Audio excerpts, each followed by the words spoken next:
And I feel like it's even more powerful that I ran those 30 days knowing that I wasn't really enjoying it that much from day one. Day 1. Day 2 is done. Going in day 3. I didn't want to run today. Day 6. 25. We only have 5 days left. Day 27. I'm so excited for this to be over.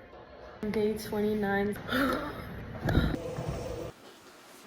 Hey guys, I'm Pessy. I'm a certified personal trainer and a nutrition coach. And today I'm talking about my journey doing 30 days of running a mile a day. Or running a mile a day for 30 days. I don't know, whatever it's titled. But this is just going to be a little breakdown of mentally and physically how this challenge affected me and how I feel about it now that it's over. Thinking back to why I started this challenge, running was always something that sounded intriguing and attractive to me, and especially I feel like right now it's very trendy, so I've been getting a lot of content about running pushed on my For You page, Explore page, on my Shorts feed, and the more I saw it, the more I was kept being reminded of the fact that I've always wanted to get into running. I ran track my freshman year of high school for 1 season, and I did sprints, and I was really bad. I remember I had a really hard time keeping up, and I wasn't very naturally good at. I can be fast for a very short distance, putting all my energy into a really short sprint, but past that my endurance just was never there. And over the past couple years, I do a lot of cardio and HIIT training, but I never specifically got into running. I walk on the treadmill a lot, or I'll do interval running on the treadmill sometimes if I feel like it, but I've never gone to long distance running at all. Not that running a mile is long distance, but it is kind of long distance to someone who doesn't run even half a mile. Basically, I just was seeing this content and I just felt inclined to do it because I wanted to put myself to the test and see if I could maybe like to run, because in past situations that I tried running long distance, I really didn't enjoy it, but I kept seeing people show that they learned to love it, and I wanted to see if I could be one of those people that learns to love it, or that becomes my passion. And I just wanted something to focus on that would be something that I would feel accomplished doing, that also might spark a interest and love for something new when it comes to movement. And I'm always looking for that. New things that require me to move my body, that are a challenge, that require discipline, and that I can see progress in. So that's kind of why I decided to do it, and I was kind of random. I just was I'm gonna do it. A mile a day for 30 days, I could do it. And so I started the challenge. This is about to be day 1 of running a mile a day for 30 days maybe. Let's go. Not the best, but I don't really run like that, so for me, any running is the best, you know? So day 1 down, I'm gonna hop in the pool. I was assuming that the first couple of days would be hard, but then over time the mile would get easier, or that I would enjoy it more, or something along those lines. But day 5 came and day 10 came, and I just really wasn't enjoying it. It seems we have a pattern here of waiting until I'm really tired and just wanting to be in bed to go run, because I just don't enjoy it. But let's go, day 5. Running a mile a day for 30 days. It's over now. Woo! Now I can enjoy my night. Day 11 of running a mile a day for 30 days. Today we're on the treadmill, so let's go. I don't want to do this. This challenge is really testing my willpower and discipline a lot, which is why I did it, but it's just, I am done my mile. This is terrible. I did this challenge just to try to see if I could like running, if running could be my thing. Also just for the discipline. I'm 11 days in and I still dread doing this and really don't enjoy it. I felt like every single run I had to do felt like such a chore and a burden, and I wasn't looking forward to it, and I just was always kind of dreading it, and it felt like such a inconvenience on my daily life. I just was really dreading it, and I didn't enjoy it either while I was doing it. Sometimes it's dreading it is bad while you're doing it, and when it's over, it's fine. Yeah, when it's over, it's fine, but I was having trouble with while I'm doing it. It would be taxing, and it would also be something that I would really not enjoy while I was doing it. Also, over time, I noticed that my time wasn't getting better. But the point of this challenge was not to get my time better. It was just to do it and see what happens. Like, if my time naturally gets better, that's what I was kind of assuming would happen. If I ran a mile a day, getting my average pace or getting my time shorter or anything like that wasn't the goal. That was just something that I thought might happen. Every day was different. One day I would run like, I feel like 10:30 was my most average pace. And some days I would run a 10:30, some days I would run an 11:30, some days, a couple of days I even ran like a 12-minute mile. And then there would be other days where I would run like a 9:30, or like I think my best time of this challenge was 9:18, which I'm happy about. So I honestly felt like the challenge, like I just kept doing it because I committed to it and I really wanted to stick it through, and I'm so glad I did, but I did not enjoy it, like overall. One thing I will say is that in the beginning I kind of like leached on the fact that I didn't enjoy it, and I let myself just like dread it, and I let myself just be like so annoyed about the fact that I committed to this and now I have to do it because I committed to it. And I think, I don't remember what day it was, but one of the days like halfway through the challenge, one of my friends, I was on the phone with her talking about how I was dreading having to do my run this day, and she just told me, girl, like, you're obviously not going to enjoy it if you're spending this whole entire time telling me how much you dread it. You're obviously going to dread it if you're keep talking about how much you'll dread it. And then I was like, oh my god, you're so right. Okay, just ran my day 12. I forgot to film the before lesson for today. Like the whole time leading up to this run, I was like, I just hate running. I just hate this challenge. I just hate this shit. I don't want to do it. And then I was on the phone with one of my best friends. She reminded me, she was like, your words create your reality. If you say you hate it, you're gonna hate it. And this is something I know, but this obviously brings up the importance of repetition and reminding yourself these types of stuff, because even though I know that my words create realities, I was still sitting there saying how much I hate running. And it's only because of my friend's reminder that I was like, it's up to me, my perception and my narrative, how I feel about running, right? So I was like, okay, we got to change that narrative right now so that we actually start to like running. So I just was running and I was like, I love running, I love running, I love running.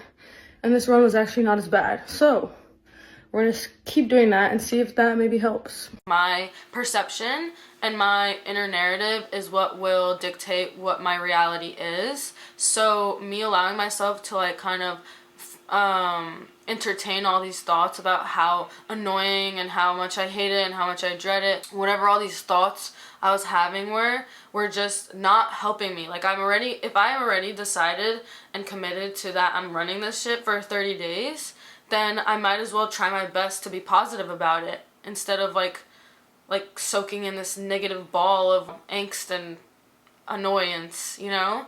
I feel like in that conversation with my friend, I kind of was like, you know what?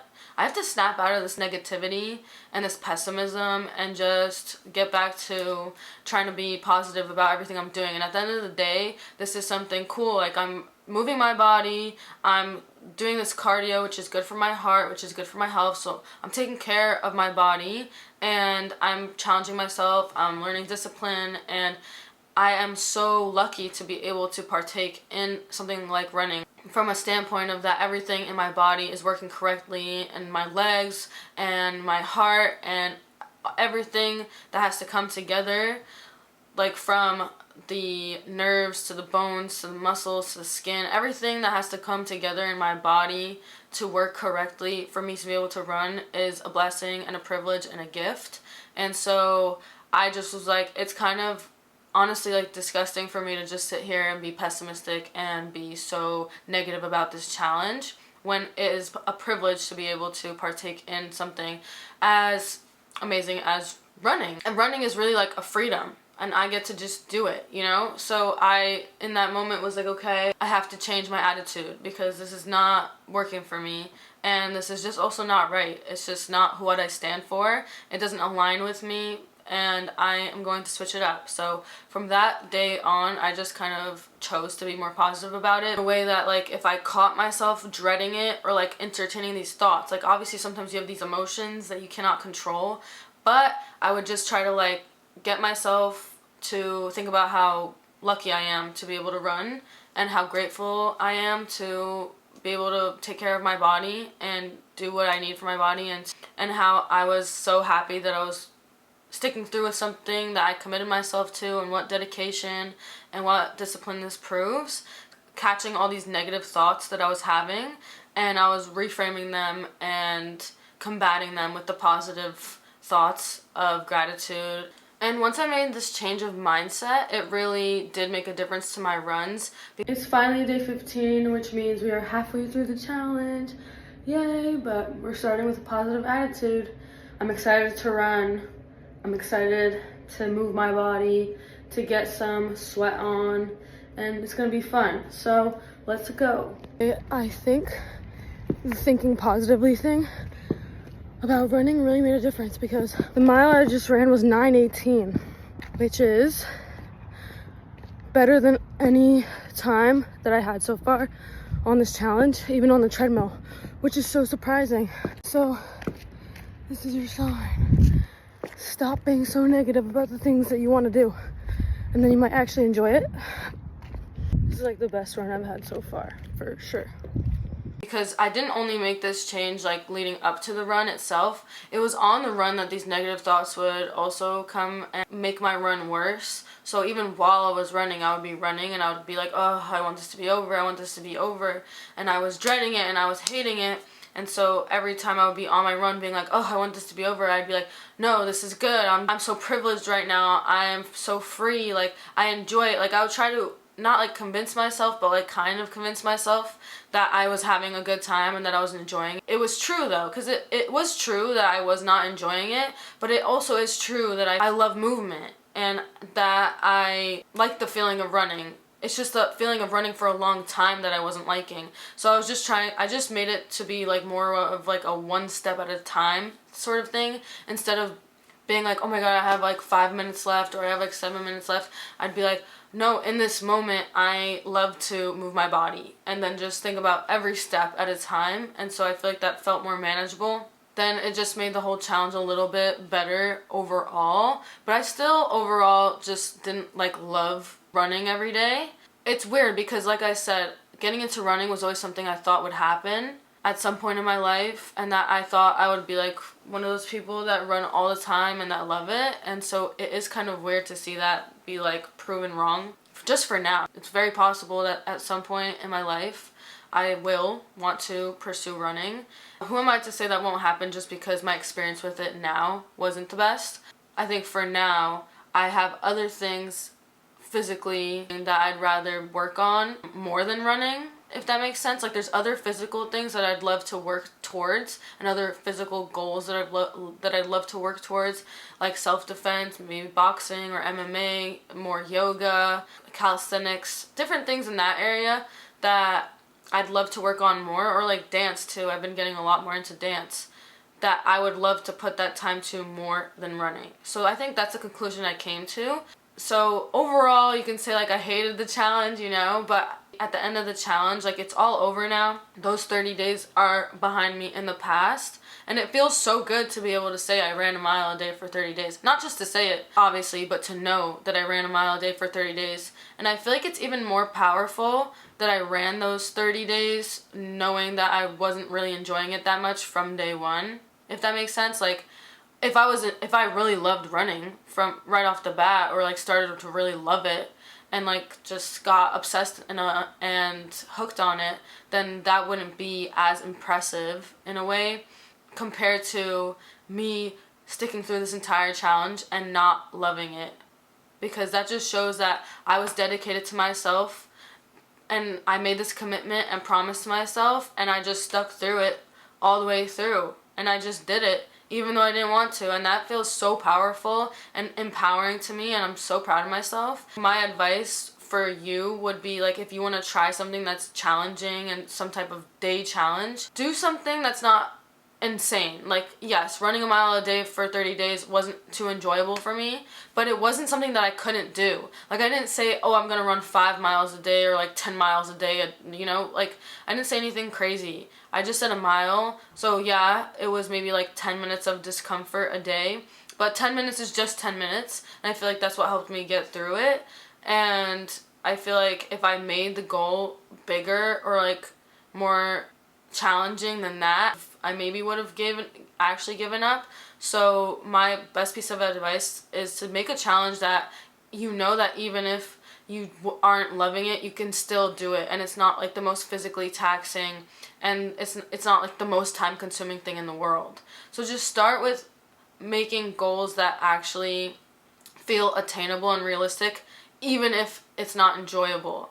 So like if you're trying to get more into making homemade food or going to the gym or whatever it is, just start small, and let's say make like, you'll go to the gym once or twice a week depending on where you're at, or work out for 15 minutes a day, or you know, just make breakfast homemade for now, and then you can move on to snacks or lunch, and just make these little changes, or like these little goals or challenges that you can try to do, and they could snowball into bigger things over time.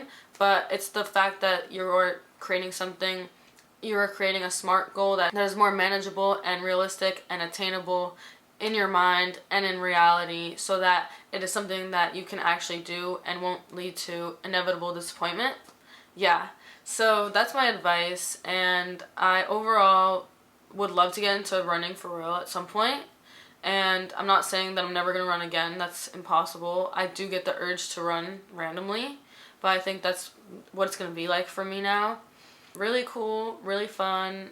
Not really, but if you want to get started on your wellness journey and don't know where to start, I have the Busy Girl Wellness Guide, which is a free guide linked in my description, which is a guide that basically gives like the most basic health and wellness habits that you can be working on today as someone with a busy schedule. This can be you opening the door to your health and wellness journey and just stepping your foot in different areas, like a 3-day at gym or at home workout program, easy high protein dinner recipes, positive self-talk, and learning to be still, stuff like that. So if you're interested in starting your health journey, don't know where to start, check that out. But other than that, I'm grateful, I am so thankful, and I'm so grateful to have the privilege to move my body and to take care of myself and to give my body the love that it deserves. So give yourself a little hug today, and remember to take deep breaths and live mindfully.